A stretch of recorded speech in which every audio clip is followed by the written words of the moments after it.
ఒక నవీన్ పొజిషన్ ఇండస్ట్రీలో ఏ బ్యాక్గ్రౌండ్ లేకుండా వచ్చి ఇలా నిలదొక్కుకోవడం అంత చిన్న విషయం అయితే కాదు. మీరు దాకా వచ్చారు. How you're enjoying the stardom? Thank you అండి, థ్యాంక్ యూ. నేను ఇంతదాకా వచ్చిన ప్రతి అడుగు వెనకాల తెలుగు ప్రేక్షకులు ఉన్నారు. తెలుగు రాష్ట్రాల్లో ఇక అమలుతాము. ఎస్పెషల్లీ నేను ఇక్కడ తిరిగి రావడానికి కారణం ఏంటంటే నా మొదటి సినిమా నుంచి తెలుగు రాష్ట్రాల్లోనే కాకుండా ఇక్కడ అమెరికాలో కూడా బ్లాక్ బస్టర్ టాక్ అందించి నా బ్యాక్గ్రౌండ్లో ఇంతమంది families thank you so much ప్రతి ఒక్కరికి. అనుగంగా ఒక రాజు మూవీ సూపర్ హిట్ అయింది కదా, నెక్స్ట్ అనుగంగా ఒక మహారాజు మూవీ చూడాలంటే మళ్ళీ నేను సంక్రాంతి దాకా ఏదో చూడాలా, ఈ లోపల ఏమైనా వచ్చేస్తుందా? డెఫినెట్గా ఒకవేళ మీకు ఇంత పెద్ద హిట్ అయింది కాబట్టి ఒకవేళ ఆడియన్స్ నుంచి డిమాండ్ ఉంటే డెఫినెట్గా సీక్వెల్ తీసుకొస్తాం. రాజు గారు ప్రెసిడెంట్ అయ్యారు కాబట్టి నెక్స్ట్ ఎమ్మెల్యే టికెట్ కోసం ఒక సీక్వెల్ రిలీజ్ చేస్తాం. అండ్ సంక్రాంతి మనందరికి కోడిపందాలు గుర్తొస్తాయి కదా, ఈసారి బాక్స్ ఆఫీస్ లో కూడా కోడిపందాలు జరిగాయి. మరి మీ కోడి ఏ లెవెల్లో ఉందని అనుకుంటున్నారు?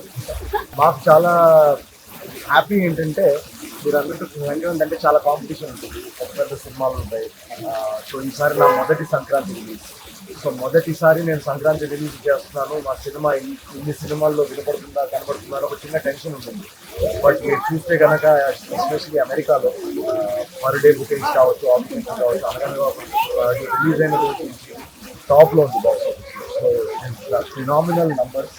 అటు తెలుగు రాష్ట్రాల్లో కూడా మా డిస్ట్రిబ్యూటర్ చెప్తున్నారు. అనగనగా ఒక రాజు అనేది ఇంత కాంపిటీషన్లో వచ్చి కూడా సూపర్ హిట్ టాక్ అనుకోవడం, ఒక బ్లాక్ బస్టర్ సూపర్ హిట్ అవడం వేరే బ్లాక్ బస్టర్ టాక్ అనుకోవడం, నంబర్స్ కూడా నా కెరియర్లో బిగ్గెస్ట్ 100 కోట్ల గ్రాస్ దాటింది. సో మేమంతా చాలా చాలా హ్యాపీ. అంటే డబ్బులు పక్కన పెట్టేస్తే మా హ్యాపీనెస్ ఏంటంటే మేము అనుకున్న సినిమా తీసాం, ఏదైతే రియాక్షన్స్ చూడాలి జనాలు. నా ఇంటెన్షన్ ఏముండిందంటే అనగనగా ఒక రాజు అనే స్టోరీ నేను రాసినప్పుడు నా ఇంటెన్షన్ ఎలా ఉండిందంటే జనాలకు ఒక ఫీల్ గుడ్ ఫ్యామిలీ ఎంటర్టైన్మెంట్ ఇవ్వాలి పండగకి. వాళ్ళు కంటిన్యూస్గా వాళ్ళు చూస్తున్నప్పుడు వాళ్ళ ఫేస్ మీద ఒక నవ్వు ఉండాలని నా ఇంటెన్షన్ ఉంది. అండ్ ఈరోజు నేను థియేటర్స్లో చూస్తున్నప్పుడు దానికన్నా రెట్టింపు వాళ్ళు రియాక్ట్ అయ్యారు. సో మేము చాలా చాలా సక్సెస్ఫుల్ అయ్యాం, చాలా చాలా హ్యాపీగా ఉన్నాం.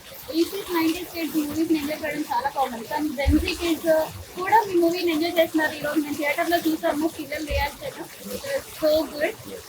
We expect some more movies like మీరు ఎక్స్పెక్ట్ చేయని మూవీస్ ఇంకా తీసుకొస్తాను. Sure thing. And Gen Z kids next generation ఆడియన్స్ని కూడా రెడీ చేసుకుంటాం.